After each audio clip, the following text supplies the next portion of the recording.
Os últimos 6 dias de Jesus. De Jamiro dos Santos Filho. Quarto dia, quarta-feira. Capítulo 4.2 Jesus e o futuro. Chegamos à casa de Lázaro, onde Judas encontrou os apóstolos reunidos na varanda. Aguardavam o mestre que saíra bem cedo para suas costumeiras meditações. Durante 3 anos os apóstolos conviveram com Jesus viajando de cidade em cidade, passando por aldeias diversas, e nesses lugares, às vezes, tinham eles onde se alimentar e repousar à noite. Nosso mestre era amado por muitos que lhe ofereciam suas casas para abrigarem-no. Porém, mais que ninguém, Jesus sabia das condições difíceis em que o povo vivia, e por isso não era qualquer um que podia se dar ao luxo de receber uma visita acompanhada de 12 pessoas. Havia muitos que gostariam de recebê-lo, mas não podiam por quase nada ter a oferecer a não ser o coração. Por isso, muitos admiradores do mestre, que tinham mais posses, contribuíam com algumas doações a fim de suprir suas necessidades, além dos recursos próprios dos apóstolos que também ajudavam, embora fossem pequenos pescadores. E quem cuidava do dinheiro da comunidade apostólica era justamente Judas. Seu amor pelo ouro era incontrolável, por isso Jesus já o advertira alertando-o quanto ao perigo que isso representava, mas Judas não entenderá. Por ser responsável pelo dinheiro, Judas também fazia as compras e recebia as doações. Portanto, eram comuns suas constantes ausências e isso não incomodava os apóstolos que ao vê-lo sair julgavam estar ele cuidando das compras e pagamentos. Por esse motivo, ao chegar ninguém perguntou a ele por onde andara. Simplesmente se cumprimentaram e Judas se acomodou a um canto da varanda com o olhar perdido e os pensamentos vagando entre miragens que lhe mostravam o poder e o aplauso do povo. Ele sonhava acordado e, às vezes, em delírio, sorria sozinho. Mas, Pedro notou que Judas estava estranho e se aproximando perguntou: Judas, aconteceu algo? Assustado, Judas disse: Que? Eu disse alguma coisa? Não, não. Apenas vejo-te preocupado, distante e diferente. Precisas de alguma coisa? Não, Pedro. Está tudo bem e ficará melhor ainda. Creias-me. Pedro calou-se e refletiu acerca das palavras de Judas, pois não achará normal sua atitude. Afastou-se pensativo e pesaroso. Alguma coisa não estava bem, pensou. Mas nada podia fazer, pois Judas era assim mesmo, fechado e de pouca conversa. Por um bom tempo ainda ficaram ali, à espera de Jesus.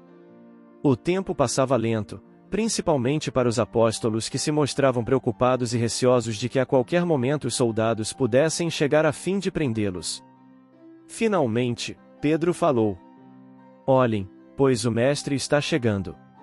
Todos os olhares se voltaram para o amigo que se aproximava. Ele atrai em todo o tempo e lugar. Vendo os olhos brilharam e as faces se descontraíram. Perto dele todos se sentiam calmos e confiantes. O medo fugia e a alegria voltava.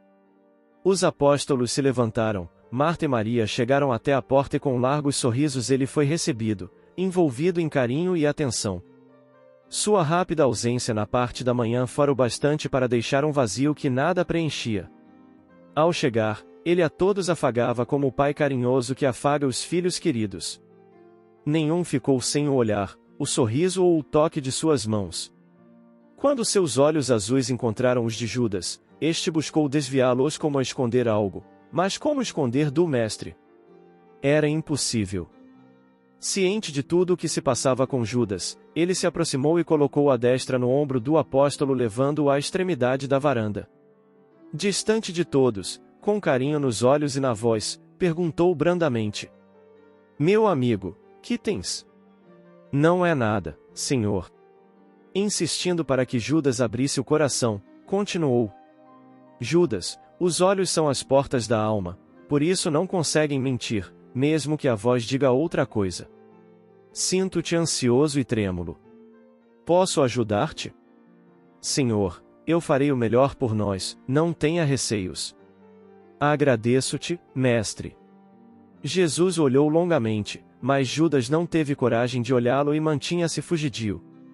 Talvez, em seu íntimo, Jesus tivesse chorado por ver o apóstolo tão perdido. Novamente, quase suplicando, o mestre falou: Judas, previne-te contra as ilusões do mundo, tão passageiras quanto são as horas do dia, mas que trazem dores reais que mortificam a alma. Fica alerta com as promessas dos homens falsos que buscam riquezas e poder à custa dos sofrimentos alheios. Busca conquistar os tesouros do Pai, assim não serás enganado por ninguém e teu coração ficará em paz. Compreende? Sim, mestre. Compreendo. Finalizando, Jesus sorriu e voltou a se juntar aos outros. Infelizmente, Judas não teve coragem de expor seus planos, receoso de o mestre discordar do que já havia combinado com Caifás. Pouco depois, Jesus convidou os apóstolos para um passeio nas redondezas. Disse-lhes que desejava esclarecê-los acerca de alguns temas importantes. Despediram-se das irmãs e saíram. Ao tomar o rumo de Jerusalém, Pedro falou ao mestre: Senhor, eu julgo não ser prudente expor-te assim. Voltemos. Pedro, acalma-te. Não temas, pois minha hora ainda não é chegada.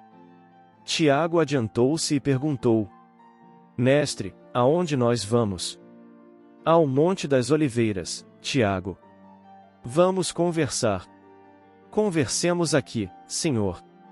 É necessário aquele refúgio às nossas almas. Em verdade, Tiago, vivemos horas de despedidas. Mas, tem confiança em mim, nada vos acontecerá. O grupo seguia quando encontrou com João Marcos, filho de Maria Marcos, viúva, irmã de Pedro. João Marcos era um rapaz de mais ou menos 15 anos, apesar de jovem, seguia Jesus de perto quando ele estava em Betânia ou em Jerusalém. Por isso, bem mais tarde escreveria o seu evangelho narrando fatos a que presenciou ou que lhe contaram, porém assinaria somente Marcos. Ao ver o mestre, João Marcos correu e o abraçou comovido.